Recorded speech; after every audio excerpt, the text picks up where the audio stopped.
मेरा नाम पवन पाठक है। मैं भारतीय किसान यूनियन डीके संगठन का जो है तहसील से दोहरा रहा हूँ। यहाँ हमारा जो देश है, भारत देश, हमारे आज़ाद भारत को 70 साल हो गए। तो हमारी उम्र मान लीजिए 31 साल की है।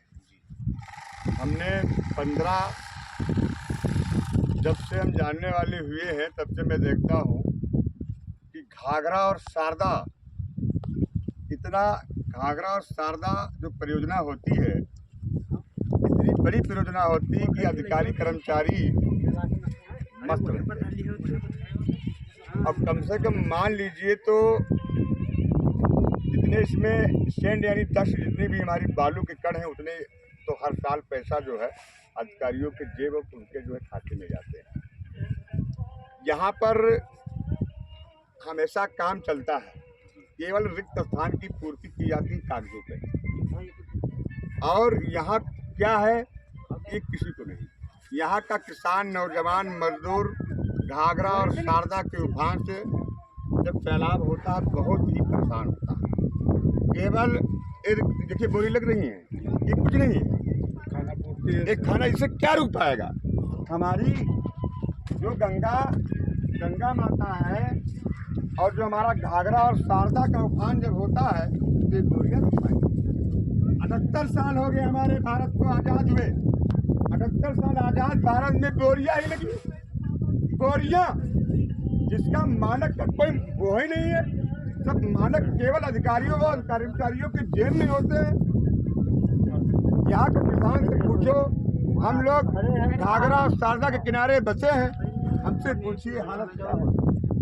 हमसे पूछिए तब जब उफान होता है, जब हमसे पूछिए। यहाँ पर बांस, बल्ली, कूड़ा करकट से जो है इनकी रुकाई होती है। काफ़ी दिनों से घाघरा नदी लगातार काट रही है, कटान इसका जारी रहता है। कटान जारी रहने के बावजूद जब नदी का उफान तेजी से बढ़ता है तभी बोरियां क्यों? ऐसा है, ये सब बहुत बड़ा, ये प्रदेश नहीं, ये समझ लीजिए केंद्र तक पूरा जो है पूरा पौधान चलता है। भ्रष्टाचार अभी तक जल जीवन मिशन और बाढ़ परियोजना जो होती है सरकार की, सबसे बड़ा घोटाला, सबसे विश्वव्यापी घोटाला जो है इसमें होता है। ये जो प्रोजेक्ट से, जिस प्रोजेक्ट से बोरियां लग रही है, क्या इसका नाम जानते हो? हाँ, नाम आप जानते। नाम ये है कि ये परियोजना सरकार की होती है, फ्लड कंट्रोल प्रोजेक्ट होता है, इसको बोलते हैं बाढ़ की परियोजना होती है। ये जो है इसका अनलिमिटेड बजट होता है। जो सरकार जो बजट देती है अनलिमिटेड होता है, जितना खर्च करिए अधिकारी कर्मचारी के खाते वजन करते हैं।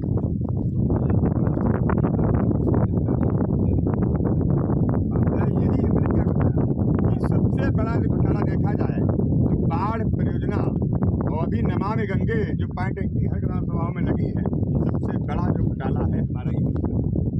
और यदि पक्के तटबंध का निर्माण करा दिया जाए हर साल, मान लीजिए 5 करोड़, मान लीजिए या 2 करोड़, जो भी हो, हर साल पक्के तटबंध का निर्माण करा दिया जाए तो हमारे शायद हमारे सोच से ये है कि हमको लगता है कि हमारा किसान, नौजवान, घर, आसियाना, उनकी ज़मीनें, लेकिन नहीं, ऐसा क्यों करेंगे जब अनलिमिटेड बजट है उसका। खाओ, मौज करो, ऐश करो, एसियों में हवा खाओ। तो ये है, मैं हमारे जो है ठेकेदार हैं, तो मैं उनसे पूछता हूँ क्या मानक है इसका। ये मुंशी हैं, ठेकेदार के मुंशी हैं। मैं पूछना चाहता हूँ क्या नाम है आपका?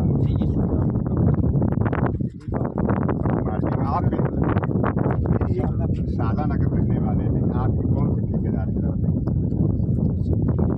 कहाँ रहने वाले हैं? ये कब शारदा नगर कब से काम चल रहा है? ये चल रहा है 6 तारीख चल रहा है, 6 यानी मार्च की 6 अप्रैल चल रहा है। 6 अप्रैल चल रहा है, तो क्या मानक के अनुरूप कार्य हो रहा है? बताइए कि जो है किस परियोजना के तहत जा रहा है जो आप कार्य करा रहे हैं? परियोजना का नाम है? अरे आप तो ठेकेदार हो। लेबर का जो मैनेजमेंट है वो हम देख रहे हैं कि बोरी पूरी भर रही है लेबर, हमें जाल में हमें डाल नंबर रही। लगाइए, ठेकेदार से बात कराइए, ठेकेदार से बात कराइए, तो आप नंबर ले लीजिए, मैं बात कर रहा हूँ। देखिए किसान भाइयों, कहाँ गई बोरी हो, ये है बोरी। इस बोरी को जो मानक होता है इसको बोलते हैं जियो बैग। इसकी जो वजनता होती है, ये मान लीजिए आधुनिक परियोजना की जो बैग होती है, टेक्सटाइल बैग का उपयोग किया जाता है इसमें। ये जो है ना तो पानी में सड़ती है, नहीं सड़ती है पानी में। इसको यदि मान लीजिए यदि 100 वर्ष भी लगा दो तो नहीं सड़ेगी। और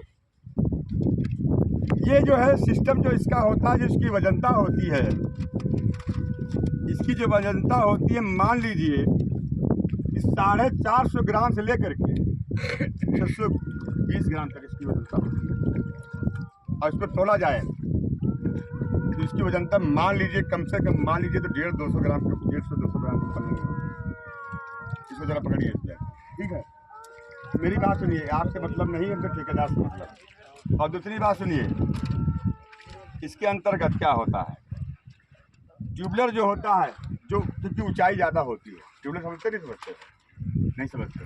आप अपने ठेकेदार से पूछिएगा ट्यूबलर क्या होता है, कितनी इसकी ऊंचाई, कितनी लेंथ होती है इसकी, ये ठेकेदार से पूछिएगा। ठेकेदार होता तो मैं बात करता हूँ उनसे, लेकिन आप तो उनके मूर्ति हैं, मैं आपसे क्या बात करूँ, आप कुछ चीज़ जानते ही नहीं। और इसमें बहुत सारी जूट की बोरियाँ होती हैं, और जियो बैग की बोरियाँ होती हैं, और जो प्रोपाइल की जो बोरी होती है, ये सब की बोरियाँ होती हैं। ये तो साहब लोग ही जान सकते साहब हैं जानते हैं, साहब नहीं आएंगे, कि मानक में नहीं, क्या क्या साहब नहीं है। नहीं आएंगे भैया, आपकी गलती नहीं है, साहब नहीं आएंगे। साहब आएंगे तो यहाँ क्या मतलब है, ये परियोजना है। ये देखिए किसान भाइयों, ये जियो बैग की बोरियां लग रही हैं, ये हर साल बोरियां लग रही, देखिए ये पुरानी बोरियां भी लगी हैं, ये देख लीजिए, ये पुरानी बोरियां भी लगी हैं। कहाँ गए और नेता अधिकारी कर्मचारी जो हमारे बड़े बड़े बातें करते हैं कि हम बाढ़ की परियोजना बनाएंगे, हमारा घाघरा और शारदा से किसान नौजवान मजदूर पीड़ित है। आए दिन जो है बाढ़ की समस्याओं से घासियाने उड़ते हैं, जमीन लाखों बीघे हजारों बीघे जमीन जो है घाघरा शारदा में समाहित हो जाती है, और जीरो यहाँ काम देखा जाए तो कुछ नहीं, केवल हवा में। ये देखिए, ये देखिए, देखिए सरकार, देखिए किसान भाई, देखिए क्या ये रोक पाएंगे? इससे हमारा, इस परियोजना से हमारी जो है गंगा माता रुक जाएगी, नदी रुक जाएगी। ये केवल बहुत बड़ा भ्रष्टाचार है, ये भ्रष्टाचार है अधिकारी कर्मचारियों का, नेताओं का। ये बड़ा लंबे पैमाने पर बंदरबाट होता है, होता नहीं होता, आप नहीं कह सकते, मैं कह सकता हूँ। और मैं गांव से बात करके, आइए आप, आइए अयूब भाई साहब, आप आइए चाचा, यहाँ आइए, आप आइए, आइए सभी लोग आइए। मैं किसानों से भी बात करता हूँ यहाँ के। आप कहाँ के रहने वाले किसान भाई? आप कहाँ के, आप कहाँ के? अभिलीसपुर के रहने वाले। आप भी तो जूझ रहे हैं, आपकी तरफ भी तो शारदा नदी है, जूझ नहीं जूझ रहे हैं, है कि नहीं? अरे जब इसका उफान आएगा तो ये बोरी काम करेंगे। 78 साल आजाद भारत को हो गए हैं। अरे तटबंध बना होता, आज पक्का तटबंध बना होता तो हमारा किसान नौजवान अमन और चैन की नींद सो रहा होता है। आइए किसान, अरे चाचा आइए, आप आइए जरा, किसानों से मैं बात करता हूँ सीधे। आइए आइए, लगाइए वीडियो लगाइए, चलता है। आइए आइए, क्या चाचा कहाँ रहते हैं आप? आइए, ये बताइए आप कितने साल के हो? हैं? 40 साल तो 40 साल में ये हर साल काम होता है, नहीं होता? क्या नदी, क्या इसको नदी, क्या जो कटान जो होता है, जो हर साल घर कटते हैं, तो क्या ये बोरियां रोक पाती हैं? मैं पूछता हूँ। जब से बंधे लगे तब से कुछ रुक गया, कुछ माने क्या? कुछ नहीं, नथिंग, कुछ नहीं है। यदि पक्का तटबंध बन जाए, आयुब भाई कहाँ गए? आइए आप, ये पक्का बन गया तो यदि पक्का, कितना पैसा यहाँ अरबों खरबों रुपए आता है, हर साल बजट पास होता है, और हर साल काम हो। सरकार, चाहे केंद्र सरकार हो, चाहे वो जो है हमारी जो है स्टेट की जो है सरकार हो, ये हर साल बजट पास होता है, अनलिमिटेड बजट होता है। लेकिन यहाँ पक्के तटबंध का कोई मतलब नहीं। तो आप क्या कहना चाहेंगे? आपको पक्के तटबंध का निर्माण चाहिए कि नहीं चाहिए? सबका चाहिए, पक्का बन जाएगा तो और मजा आ जाएगा। चाहिए कि नहीं चाहिए? तो बहुत जरूरी है, पक्का बन जाए तो ठीक है। तो ये जो अधिकारीकरण बार बार जो काम होते हैं कुछ नहीं हुई, एक चक्कर में सब सही हुई। तो इसके लिए क्या करे चाहिए बताओ आप लोग? खाली देखिए, आगे देखिए कि दादा रुपया हमारे जा रहा है, इससे जो है बच पई हो। देखो मड़ैया बनी है, बच पई हो।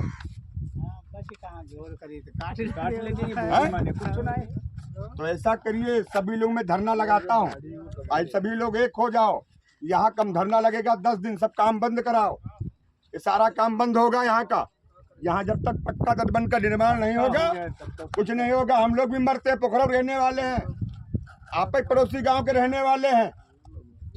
ले लीजिए जालिम नगर पुल से, ले लीजिए मिलीकंदपुर जो ले लीजिए, कोई कहीं काम नहीं है। ये केवल रिक्त स्थान की पूर्ति की काम हो तो पक्के में यहाँ तो फिर चलिए। दिक्कत